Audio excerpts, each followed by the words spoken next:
एक राजा की आदत थी कि वह भेष बदलकर लोगों की खैर खबर लिया करता था। एक दिन राजा को शहर के किनारे एक आदमी मरा पड़ा दिखा। लोग उसके पास से गुजर रहे थे। राजा ने लोगों को आवाज दी और पूछा, इसको किसी ने क्यों नहीं उठाया?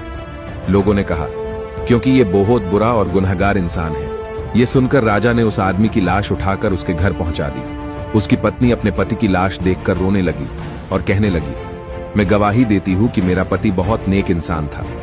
इस बात पर राजा को बड़ा ताज्जुब हुआ और कहने लगा, यह कैसे हो सकता है? लोग तो इसकी बुराई कर रहे थे। उसकी बीवी ने कहा, मुझे भी लोगों से यही उम्मीद थी। दरअसल हकीकत यह थी कि मेरा पति हर रोज शहर के शराब खाने में जाता और सारी शराब खरीदकर घर आकर नालियों में डाल देता और फिर वैश्या के पास जाकर उसकी एक रात की पूरी कीमत देकर कहता कि अपना दरवाजा बंद कर ले, कोई तेरे पास ना आने पाए, और फिर घर आकर भगवान का धन्यवाद करता।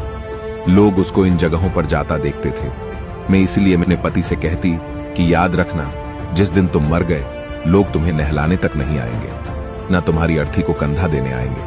वह हंसते और कहते, तुम घबराओ नहीं, मेरी अर्थी वक्त का राजा और नेक लोग ही उठाएंगे। ये सुनकर राजा रो पड़ा और कहने लगा, मैं राजा ही हूं और कल हम इसको नहलाएंगे, इसकी अर्थी को कंधा भी देंगे और इसका दाह संस्कार भी करवाएंगे।